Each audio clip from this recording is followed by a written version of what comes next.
we'll have this discussion. Discussion? What discussion? This is a discussion. Combustion. Coming to you from Denver, Colorado. This is Discussion Combustion Podcast with your hosts, Kevin Batstone and Arthur Raw. Well, Keri Cotterman, thanks for joining us here at Discussion Combustion. Still pretty cool. You know, we highlighted one of your articles over on our sister show, Happy Friday Denver.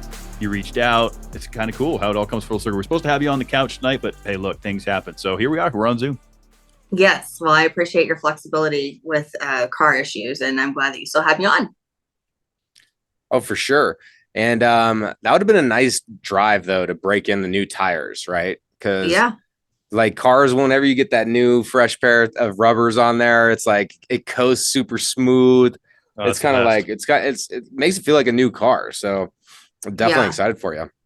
Thanks. No, hopefully they'll come in tomorrow. And I have a sports car, so I'm always down to drive wherever. Oh yeah, what kind of car are you rocking? Wait, can we guess? What kind of is it? Okay, sure. Right, is it an American? Let's start there. You got to give us a couple clues. Not American. Not American sports car. European. It is European. Sports car, European. Are you in like an A4 or something, like an Audi? No. Okay. No Audi. BMW. It is German engineering. German engineering. Mercedes is not German, is it? Well, BMW, I'm pretty sure is German, but it's not a Beamer. It's Volkswagen. Do Volkswagen? No, Mercedes is German. The Mercedes is German? Yeah. Okay.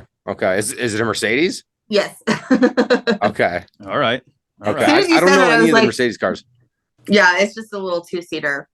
It's kind of a funny story because I got divorced and I was driving an SUV and I was living in Dallas at the time. And I was like, I'm just giving the wrong impression to the world. Like, I don't want to pick up your kids. I don't want to get your groceries. So I just like went that day and got a sports car. And I'm like, if my dog's not in it, there's room for one more. And if there is, then we got to take two cars. That's fair. Got to have them wheels. Yeah. So I just went and got a new car. Yeah. But when you got a truck or you're right. If you have like a truck or an SUV, then all your friends, for some reason, like catalog that information deep within their mind. And then whenever anything comes up that could use the space that you have, it's like, oh yeah, I got Keri and she's driving that SUV. We could probably throw some mulch in the back or something, you know? Yeah. It's always like that. Yep. Yeah. Yeah, that's usually how it goes. When I have my pickup truck, my buddies are always hitting me up. Hey, we need you to move this and that. Can we borrow it for this? And I was like, you know what? I'm just going to get me a little 4-door sedan so no one's bothering me anymore. See? Exactly. So you get it. Yeah. No, it works out. No, I bet you that's fun. A convertible too, I take it. Yes. Well, and I bought it know. when I still lived in Dallas, so it's a terrible car for Colorado, but I mean, it is what it is. I haven't replaced it yet. That's fun. So you are not only busy looking fly in your sports car, but you're also like super busy as an entrepreneur, CEO, creator of a nonprofit. You're doing a lot of things. So why don't you kind of take us down that journey a little bit? We know that you're a cancer survivor.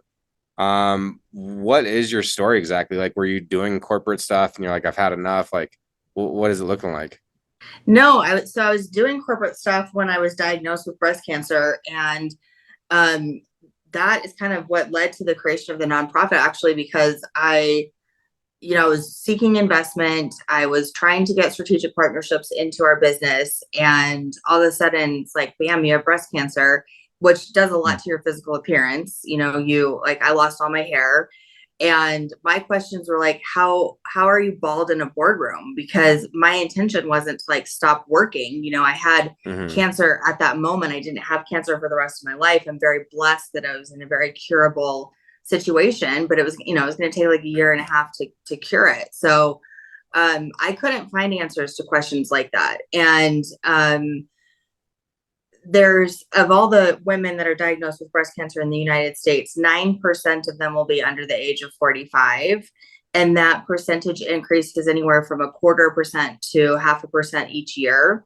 And there's just not a lot of conversation around the logistics of cancer, right? So like, I was like, how am I going to be bald in a boardroom? Some people are like, how do I do carpool? Like, there's things that are different. You have different problems when you're under the age of 45. So I created Next Conversation to really provide tactical advice and give kind of that type of content through a mentorship program that it's like, well, I realized not everybody's going to do what I did. I mean, I shaved my head, I did a photo shoot, and I got my own eyes tattooed on the back of my head so that I could give everybody else something to talk about other than cancer. Like, not everybody's going to do that. I understand that. But I think the attitude that I had is something that people can adopt to get through it in a more easy way. Okay. That's kind of a fun, creative way, right? Eyes on the back of the head, gets them talking about other things. Bald in the boardroom. That to me sounds like an album title. Yeah. That's not like that. You could like coin that phrase almost. Yeah, I have actually trademarked a lot of phrases around next conversation. That's not one of them though, but that might be a good one to consider. Yeah, I mean, I worked with mostly men, and what I realized is I had to get everybody really comfortable with my boobs. And so I got them all shirts that said hashtag her boobs, and mine said hashtag my boobs. And it was like, we're just going to be talking about my boobs for a while, guys. Like, they're going on a journey. It's like, Absolutely. It's just what we had to do. So I think that, the next conversation came about, the name came about because it dawned on me, like, it is about how you have that next conversation. Like, we just talked about me having breast cancer, and I'm assuming that y'all don't feel bad about it. Like, you're kind of laughing, right? So I set that tone. I set the tone in the conversation about that in order to, like, hopefully have y'all feel that way. And that's what next conversation is about, to understand that crisis comes through our lives, opportunity comes through our lives. And in order to mitigate and maximize those instances, you have to appropriately set the tone in your next conversation. And that's how next conversation came to be. I love that. So is that like what you're talking about as far as being tactical? Because it's like with the conversation, but also the approach, right? Because I definitely subscribe to the power of thought. And even though cancer is not a laughing matter, but if we can turn it into something a little bit lighter than like, and less morbid, right? Like, you can kind of have a lighter mentality while overcoming it. Right. Is that kind of your niche there? Is that one of the main things that you're trying to do, is help people build mental strength while battling cancer? Yeah, I mean, that's part of it, right? Because I think, everybody says have a positive attitude, but not everybody says, how do you have a positive attitude? So like, one of the things that we, that I say at next conversation is, we will help you figure out how to deal, not necessarily work on how you feel. Right. And that's not to be insensitive by any stretch of the imagination, because that's a very important process in healing or dealing with crisis or whatever. That's just not the part that I'm tackling. There's a lot of organizations out there that are wholly focused on your emotional well-being, and they do a great job of that. So that's not a lane that I felt like I needed to occupy. But I think, like, the tactical side of how do you do something, those questions aren't being answered. So I think it's great to say have a positive attitude, but how do you do that? And what I've kind of derived at is this formula that's called stop, choose, and move, where you stop. You do have to evaluate your situation and get comfortable with it. And that's kind of the hardest part, right? Then you have to make a choice, choose a positive attitude, and then you have to move in that direction every day and reiterate that to yourself and your people around you every day, whether that's like a coin that you put in your pocket or a ritual that you add, like something that you do every day that reminds yourself, I've committed to this attitude. Today I'm committing to this attitude. So what were like one or two little things that really worked well for you? Mine were all fashion.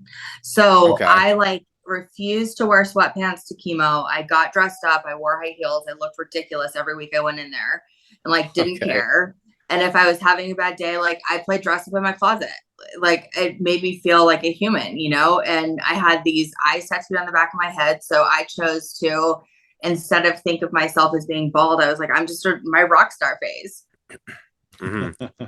And I did see some pictures where you had the mohawk too. Yeah.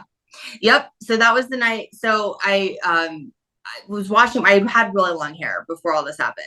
And I was washing it one day, and I said, if I'm going to lose my hair, then I'm going to have a photo shoot, and I'm going to go out in brand fashion. And then I'm going to get my own eyes tattooed on the back of my head. So the mohawk was part of the fashion show thing that I did. And it was just me and my hairdresser and my boyfriend. And I had like all these variation of mullets and then the mohawk, and I picked out outfits to go with all of them, and we took pictures. I did like a Debbie Harry look. It was really fun. And so and this is a perfect example of what I'm talking about. Like, you're going to lose your hair.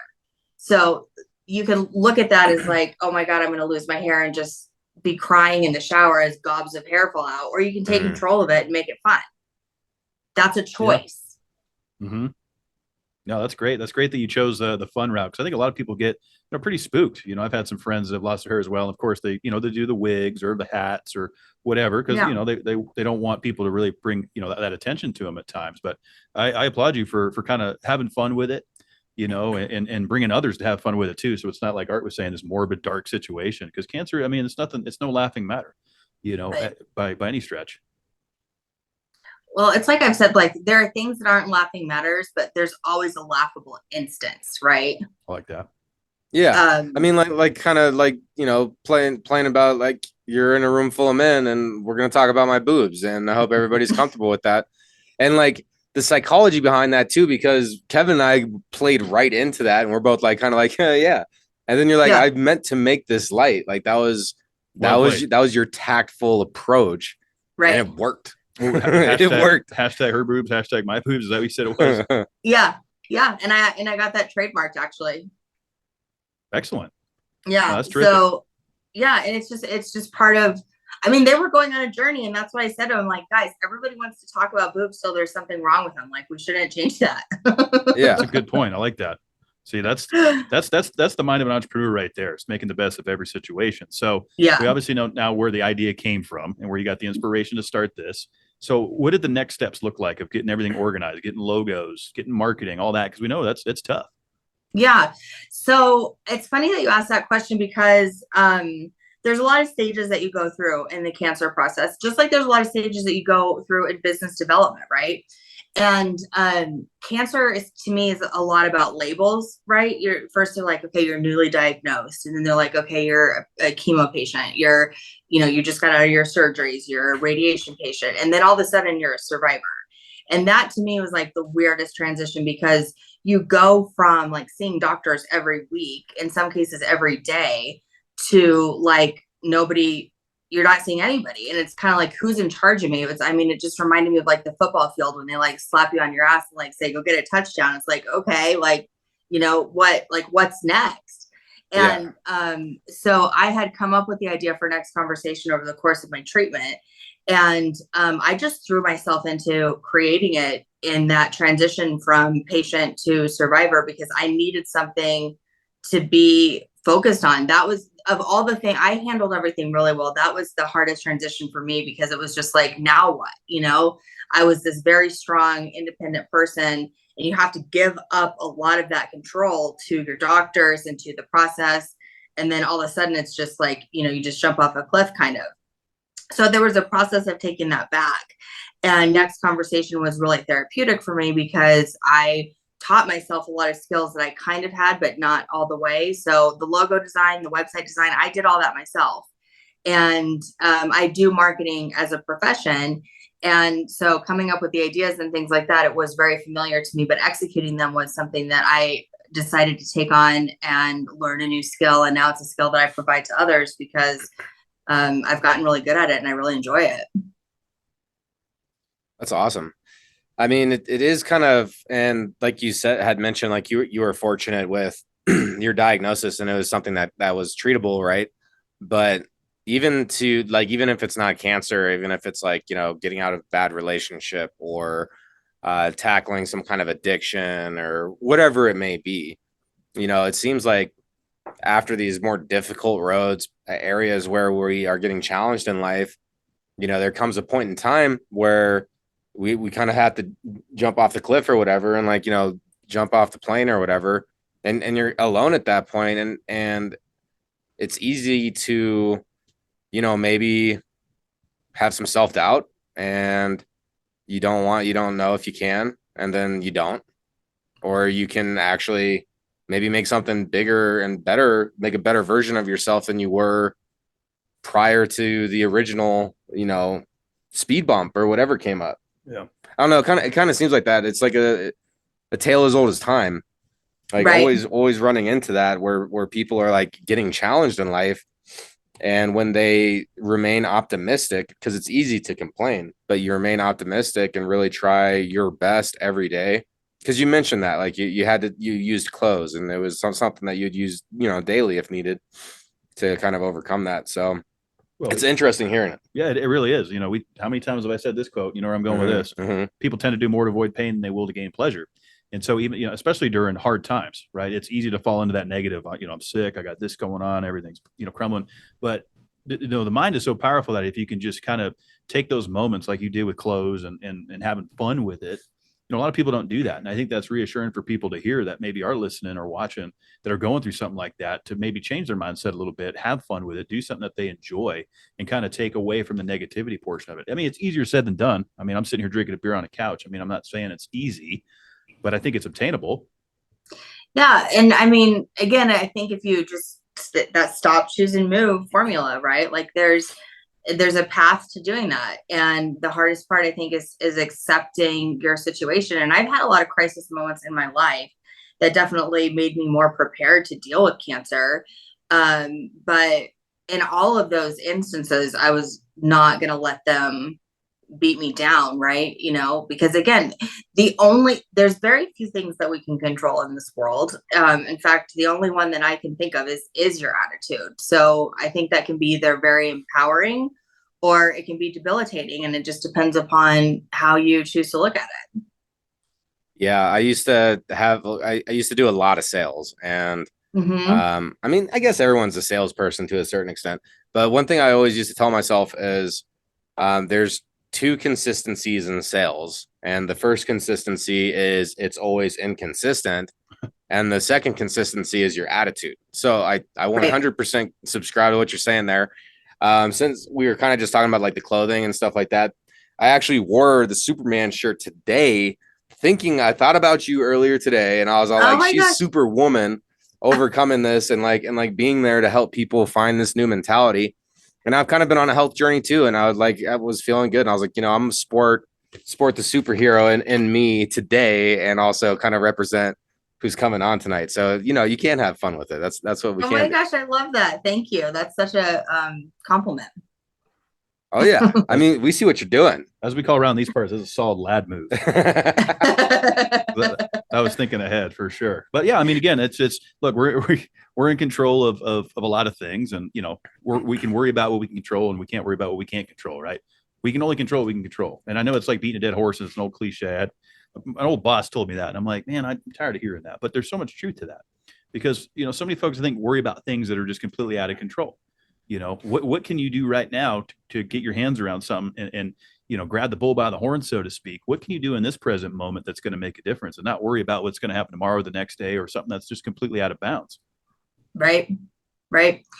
It's, I used to always hear, oh, what doesn't kill you makes you stronger. And I hated that. I was like, I hate that. Like, how strong do we need me to be? Like, I feel like I'm there, guys.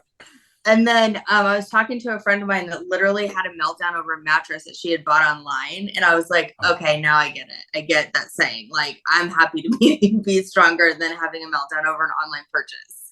Yes. So I get it. But I think some of those sayings like have to click before you're like, oh, I see why they say that all the time. I mean, we're all, you got something here? Well, no, I'm just thinking in my head because I say all this, I spew a lot of quotes and motivation every week, but I still lose my cool a lot of the times. I've thrown microphone stands around the studio. I have my, I struggle as well with, I'm not always buttoned up. And I think it's fair to be honest about that. We're always working on ourselves and always trying to make strides to get better. And one of the best ways to do that is just having conversations about it. Exactly what we're doing.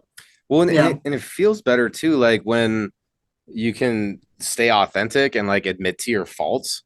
Like when you're in that kind of mentality where you can be like, actually, I was a bit arrogant during that conversation, or, I interrupted too much here. I didn't give that person enough room to talk. Like, I can improve. Like when you are actually critiquing yourself like that, like there's an awareness and a level of neutrality within your brain that is probably healthy, I would say. And we're all relatively close to the same age, the three of us. And back to the cliche thing.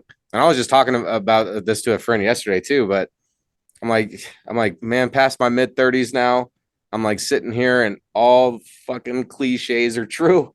They're all true, every single one of them. But I just had to live a little bit, get beat up a little bit, and then all of a sudden, like, you're like, wow, that one's true, that one's true. And it's like, which one's going to be true next? And I'm just going to be rolling my eyes, like, of course, Yeah. of course, the cliche. Of course, I'm about to say cliche is advice right now. Yeah, no, I know. Well, that's what's that saying? The youth is wasted on the young. Mm. So.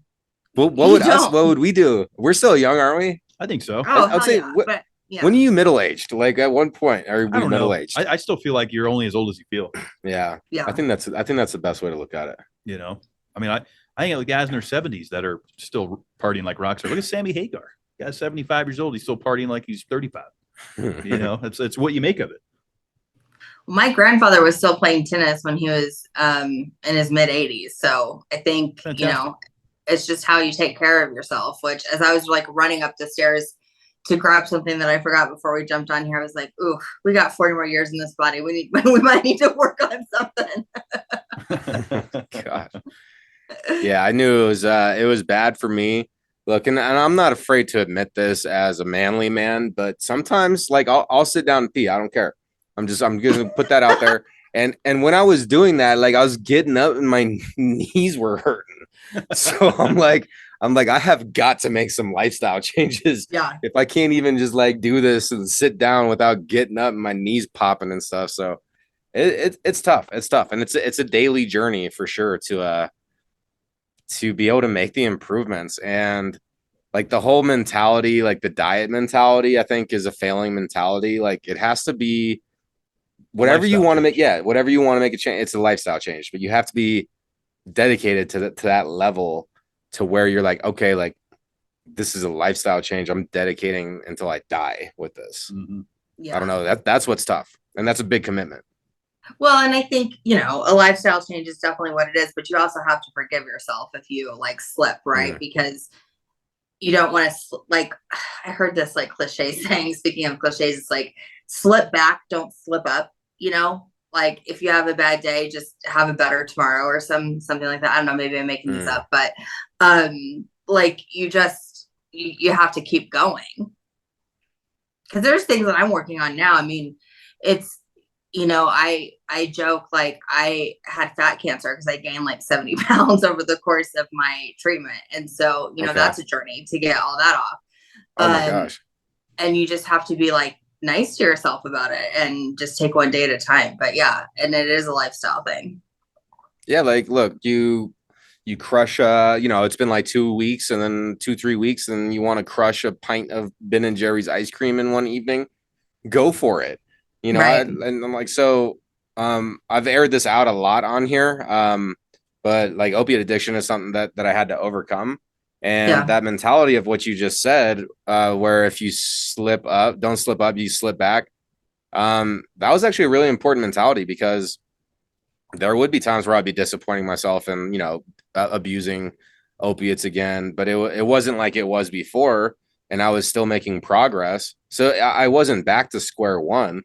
And one of my best friends, Clint Gershenson, he actually gave me that mentality. He's like, dude, if you mess up, like you're not back to square one, like just keep going, dude. You're still making progress. And I think that's important. Yeah. Yeah. Because I mean, if you don't do anything, you're going to stay where you are. But even if you make small strides every day, like eventually you'll see a difference. It's just how big those changes are, I think, is the direct correlation to how quickly you see the change. So it's really a matter of choosing how fast you want to get there. And like, I'm kind of okay with a slower pace because I'm just chilling for a while, like I'm working really hard in my business. I'm working really hard on behalf of my clients, looking to get new clients, but I'm like other phases of other aspects of my life. I'm taking slow, which I've never done before. So that's kind of a whole new mentality as well. But, people ask me a lot, like, how did cancer change you? And I didn't have I'm a very thoughtful person. If I don't have an answer to something or something to say, like I have to process it. And so I didn't have like an immediate answer to how did cancer change me. And then one day it dawned on me, like, I am over false modesty. And I don't know, like, I'd be interested to hear your take on this, like, as men, if this is something that you grew up with. But I know, like, a lot of women are just, like, the false modesty is kind of part of our personalities. And, like, I'm done with it. Like, if I'm good at something, I'm going to say I'm really good at that. And I can do that for you. And I can probably do it better than anybody else. And I think that's something that we need to also, in this conversation about next conversations with ourselves, I think, are the most important conversations that we have. And I think, like, owning it and just stating your value, there's nothing wrong with that. I couldn't agree more. As a matter of fact, you just hit on one of the biggest hashtags of this program, which is hashtag own it. That's what we do. Full send, own it. You have to, I feel like, because why not? Why kind of beat around the bush and follow these social norms, just to maybe not offend somebody or to make someone feel, but like, exactly like you said, yeah, I'm good at that. I know exactly how to do that. And I'm going to do that for you. That's owning it. Mm-hmm. More people need to start doing that. I mean, regardless of gender, race, whatever. I mean, let's own it. Yeah. And my breast surgeon was a younger woman, petite woman. And my boyfriend and I were talking to her and like, he was not feeling it. I could just tell. And she could tell. And as we were leaving that appointment, she looked him square in the eye and said, I am very good at what I do, and I'm going to get the cancer out of her body. And that was like a lesson to me. That's what, like, he needed to hear. It was just, and I carried, and even hearing that kind of carried that through. I've carried that through to my life today. Like, yes, I can look you squarely in the eye and not feel like I'm being boastful or whatever. Like, false modesty's got to go. Yeah, it's a delicate, it's like a delicate line to walk, because you're like right on confidence or arrogance. Obviously, confidence is a very great attribute, and then arrogance not so much. So right. I do agree though that people spend all this time in their minds, and their minds are, how do I say this? The mind can run rampant, especially if you're not trying to steer it, right? Like, if you're not really paying attention to what you're thinking about, it's just going to think about whatever it wants. And then your conscious mind almost becomes a product of your subconscious mind. So right. It's like really important to have those self-confident building moments where you're like, you know what? No, I can do this. You know what? No, I doubt anyone could do this better than me, because I'm high octane right now. Like last night I was like feeling this energy, and I was like, you know what? I am surging right now. Like, I am like full of energy, and it's electrifying, and like those kind of conversations can self-motivate. And then if you do it in a humble way, then it could motivate people around you too, and then all of a sudden, like, you're building this energy and like this community of like, instead of like, I'm making an excuse, but that's good enough mentality. Now you're like, all right, I could do better, and I'm going to mentality. So I totally agree with that. Get that false modesty out of here, people. Yeah. I needed to learn that. And then another thing that a very good friend of mine who's in her 70s said to me when I was putting together that heritage video, which I don't know if y'all had seen, is on my Instagram. She said, you're kind of missing a point about this, which is, you are giving women permission to have fun with this situation or with any situation. And I think, kind of going along with getting away from false modesty, like getting away from this attitude of, oh, I could never do that. I could never wear heels to chemo. I could never, whatever it is. Like, you're the only one that's in your way of doing those things. Like, if you have an idea of something that's fun to go and do that makes something better, go do it. Like, just go do it. Yeah, we hear it too much. I feel like I hear that all the time. Well, I could never do that. People even just referring to this program. Well, I could never come on the show. I could never host a podcast. It's like, well, maybe it's not your jam. I get that. But to sit there and just doubt yourself all the time. We talk about affirmations a lot in this program, Art. You're negatively affirming to yourself that you can't do something when you absolutely can. Right? I mean, it's all about how we look at it. And when we change the way we look at things, the things we look at begin to change. Mm-hmm. Too true. Yeah, that's very true. And same with so true. I mean, there's 8 billion people on the planet, and like, yeah, Keri, I could tell you care. You have an authentic energy. Kevin, I could tell you care. You have an authentic energy, but truly nobody really cares. If you guys know what I'm saying. Like, so it's like if I'm going to sit here and give myself a hard time over like how I think people might think about me, like it's just such a waste of energy. Like you should care about how you think about you, because deep down everybody else is dealing with that exact same struggle of self-acceptance. And the moment you stop caring about what everybody else thinks, it's like you break these mental chains, and then all of a sudden you feel free. You could actually be yourself. Right. Someone gave me a very good piece of advice, which is so simple one time, and it just has stuck with me, which is just like to be kind to yourself. Like treat yourself as you would treat others instead of treat others as you would treat yourselves, because sometimes we're so hard on ourselves. It's a good piece of advice. We always close out the show with, be good to yourself. You deserve it. That's like one of our closing lines, because people do. And I think, I have so many conversations with people because I always like to, just kind of pick the brains of where we're at as a society and where everyone's mind is at, whether I'm at a bar, whether I'm at a sporting event, whether I'm at an airport, and just kind of ask questions. And it's amazing how much, validation that people are seeking constantly, whether that's social media, whether that's being on the phone, whether that's texting, and just really not living in the moment, and being caught up with the screens in our face and stuff like that, which I think everybody's kind of guilty of at this point in 2023. But, I just think that the mental health aspects and the long-term effects that we're seeing from this is not good. No, it's not. It's not. I mean, especially it's crazy.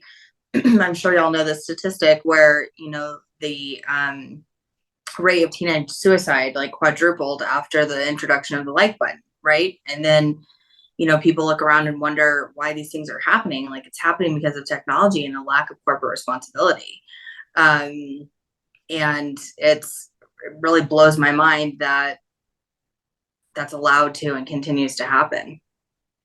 Well, I mean, I'll touch on this one just a little bit, because for over a year now, I've been conscious of screen time and I do mean making an attempt on decreasing. I mean, it's tough with like what we do, like with the podcast, we have to be on there, but it's surprising, right? Like how, like, cause I could just post something and then like dip out. Like I don't have to hang out and loiter on Instagram, but right. All of a sudden, like I do the post and I'm like, oh, there's this person I know. And then like, it literally sucks you in. And it can be a challenge, because when you are depending constantly on like technology and social network feeds or TV series, whatever you're watching, whatever you're spending to not be in your own mind, like you're running away from your own thought process, basically. And when you start to remove that external entertainment of screens or whatever that is, then you are faced with this daunting presence of your thoughts. And it can be a lot to take on in the beginning, like, because it's like this new thing. And I've kind of went through that too, where it's like, okay, I'm bored of being in my own thoughts. And then muscle memory goes for the phone. And then I'm like, no, like, don't pick it up right now. Like, find something that you can appreciate. So I don't know. It's a challenge. And it's like any of this stuff, like you don't just do it overnight. Like it takes years to like really settle into a new mentality. I feel like, I don't know. Yeah. Well, I had never been on the internet prior to December of last year. And the only reason that I started posting was in an effort to build Next Conversation, right? And I was like, I can't build Next Conversation without putting my story out there. And I can't help people without putting my story out there. So, I made the decision to do it. And it became this like huge introspective, bizarre process to be like, if I'm not on the internet, then who am I?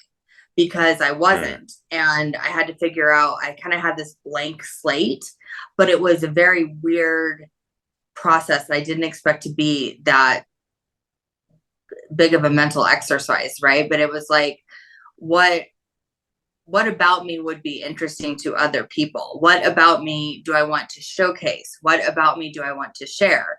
And it took me back to like growing up, honestly, and being like, okay, when I was growing up was very interested in design. I'm still interested in design, like things like that. It became this like hugely introspective process. And I think like that was a mental exercise just to like initially think about building up a profile. But like, thank God I'm not like that for every post I put up, but there are people that are, and it's like, that's got to be exhausting. It definitely consumes the minds of too many. I mean, there's that balance too, right? So, I mean, you stepped into it, like you said, last December, which is amazing. Cause I mean, we're going Yeah, that's crazy. I mean, Facebook was big in what, like 08. Are you on, do you do the Facebooks and all that? I do. I have social media on all of them, but I primarily focus on Instagram. It seems to be one of the best performing platforms, even for us. I mean, we do well on there. Obviously, YouTube, that's our two best performing platforms. So, of course, we put, a little bit more focus on those, but it's like, it's still that balance, like, business, personal, when is it too much, cutting down the screen time and stuff. Cause I don't know. Keri, do you get caught up in the scroll of Instagram, or are you just there to like do business and get out? Oh, I'm in the scroll because it's a big part of my business, right? Like I do marketing. And so one thing that I do on behalf of my clients that I don't know if everybody else does, because I think if you're really going to grow your social media, you have to have this like organic grassroots effort involved in it. You can't just throw money at it. It's not going to work. So I'm definitely in the scroll because on behalf of my clients, I'll spend like an hour a day commenting or going and liking or finding other people for them to follow so that they're growing organically. So I'm definitely in it. I just hadn't personally posted until December, but there's a better way to do it, I believe. Better way to build it, I should say. Yeah. And as a tech, I mean, I was just going to say, if you come up with the formula, we'll like compare formulas and we can like see how we could both improve. But it's interesting. I remember the first time that I learned the whole supporting each other online, because I would never like stuff. I would never do any of that. But then this young rapper here in Denver, AGM Ghetto Kid is his name, is actually like a really solid person. Yep. And when we were first getting involved with him to have him on the show, he would go on like every single story. He would like our posts and like it was his workout routine. He was doing it intentionally all the time. And then eventually I understood what he was doing. And so now I do that. So yeah, that does take a lot of time because we want support. We want people to support us. And, how one-sided is that if I'm not going to go through and support everybody who has supported us? Like, you got to scratch each other's backs, and it does take a lot of time to go through there and do all that for sure. Yeah. But it is what it is. It's the new like handshake, I guess. So what do you mean you were off the internet until like you never logged on to the internet, or you just never like had posted personally? Yeah. Or you just never had a profile. You couldn't Google me. Like there was nothing, like when you Googled me, there was nothing on there. I mean, my divorce appeal was on there, but that's it. And, you never could, like, I had intentionally never been in the news. I had intentionally never put on social media because I worked in politics and, it was about the candidate. It wasn't about me. At least it used to be. That's changed a little bit. But I had done that for 20 years and that was just kind of my mentality. So I was never you couldn't really Google me, couldn't find me. I had no pictures. So that's obviously changed a lot. But, it was this, I had a blank slate, and who at like 39, no, it's 40, almost 41 can say that they had a blank slate on the internet. So it was like, it was an opportunity, but it became this huge, like I said, introspective process of what do you put out there? Mm-hmm. I mean, imagine if you had a blank slate today to redo your entire internet. What would you do? I mean, if it wasn't for this, I would just stay ghost mode. Well, so would I. Yeah, I would too. If it wasn't for this business, I mean, I do 3 shows a week. I mean, I have to be involved with social media, and Art can attest to how much I just dislike it. I just don't like it, but it's because he's the best social media manager that Discussion Production has. That's why.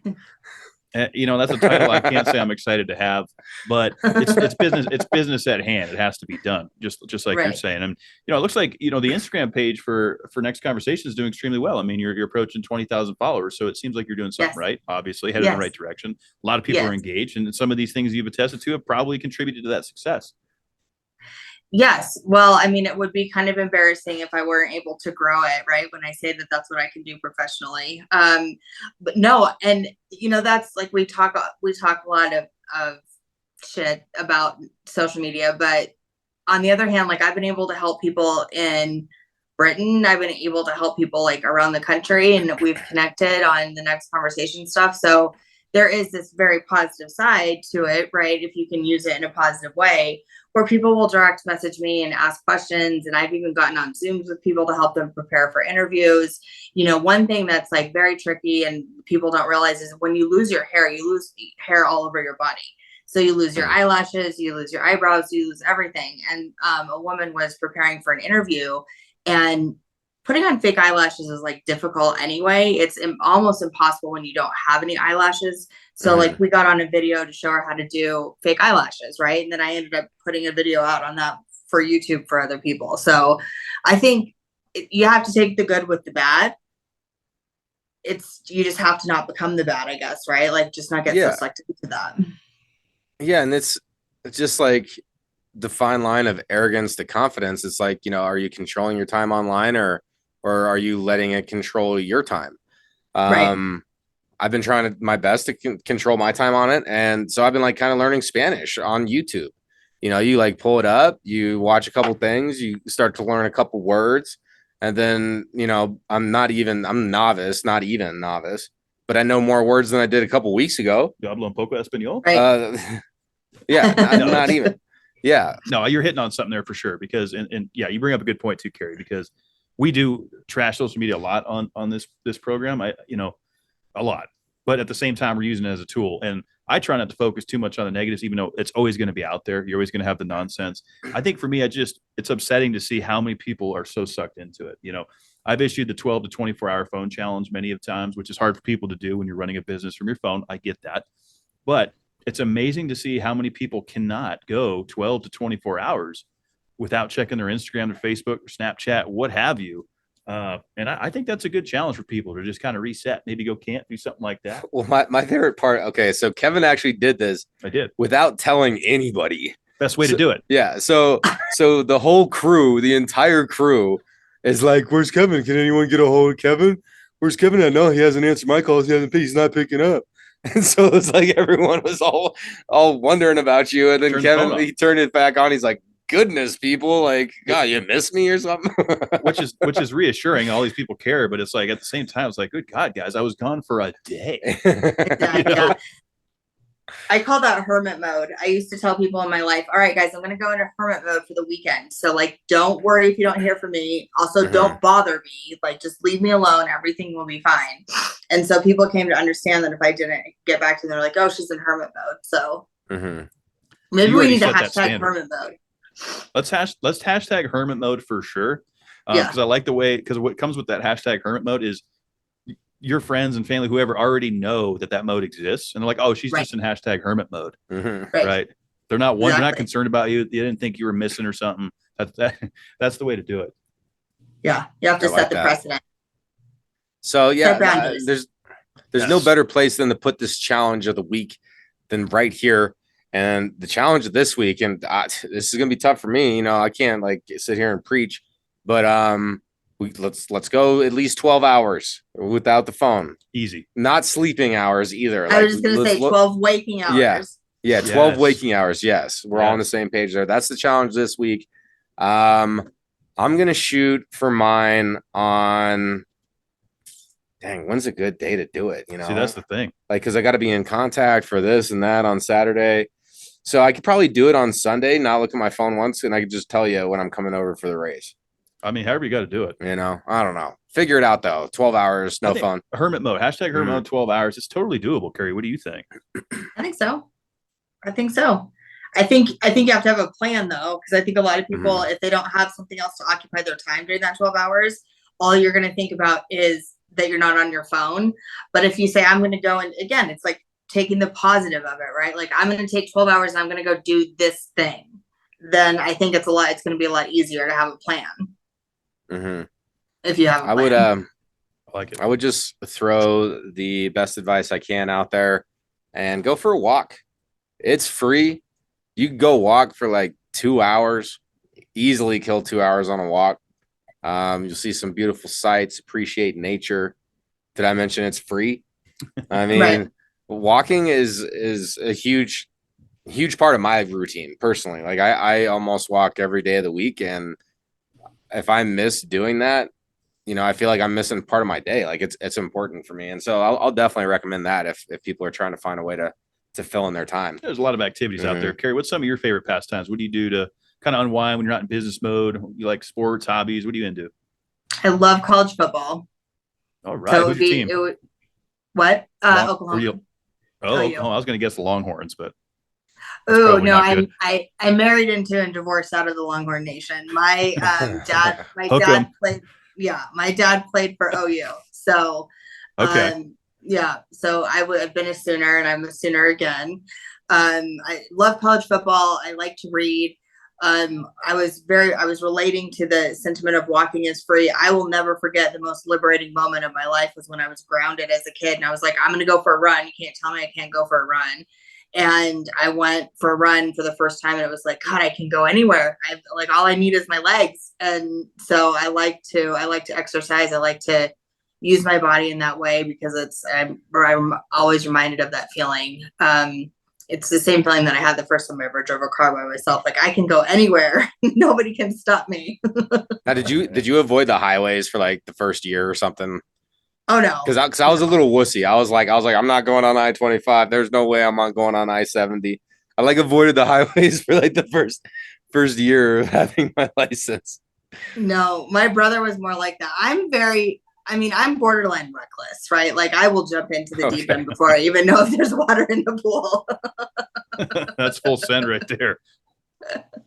Full send all the way. Yeah. So no. In fact, there were 3 families that were really close growing up, and all the oldest were my age, and then all the youngest were my brother's age. So the 3 of us, as we got our license, were driving our younger brothers around to practice, but I only drove them like 2 or 3 times before they're like, I will not ride with Keri. And then I accidentally ran over one of their feet. It was bad. You ran their feet over? Yeah, he was fine though. He's kind of like a jokester. So he kept saying, Keri, you're on my foot. And I thought he was joking. And I was like, yeah, right, Sam. And he's like, no, seriously, like the car's on my foot. And then I reversed it, and he just ran off to baseball practice. So he was fine. It was like just the, little edge of the tire. Oh yeah. So you didn't quite get his toes. It was close right. though. Right. Wow. Can't say I've ever done that before, but thinking back, I grew up in a very small country town. So I grew up driving on country roads. I don't, because Art mentioned you want to go on the highway. I didn't have highways where I grew up. It was like back roads, country, dirt roads. That's where I grew up driving. And I was pretty damn reckless on that thing. I'd be flying down there, dirt flying off. Neighbors would be pissed. Yep. Good old days. Yep. I had back country roads. So I was born in Oklahoma. I lived there till I was 6, but we would go back and visit a lot. So I'm kind of a chameleon. I can kind of fit in any environment. But backcountry roads is one I'm definitely familiar with. It's a great way to start. You gotta watch for the deer out there when you're learning to drive on dirt roads. You gotta watch out for the deer. That was one thing that I learned when I had my permit and stuff. But to keep it moving, we do like to ask one question at the end of every episode. It's an important one. It's like a staple to the show. So we want to make sure to ask you this too, Keri. And that is, if you could offer one piece of advice so everybody could be better tomorrow, what would that one piece of advice be?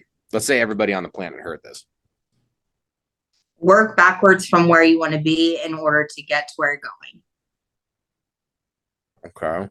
Work backwards from where you want to be in order to get to where you're going. That's a good one. 218 episodes in, we haven't heard that one. We haven't. Not worded that way. Yeah. I like your I think advice.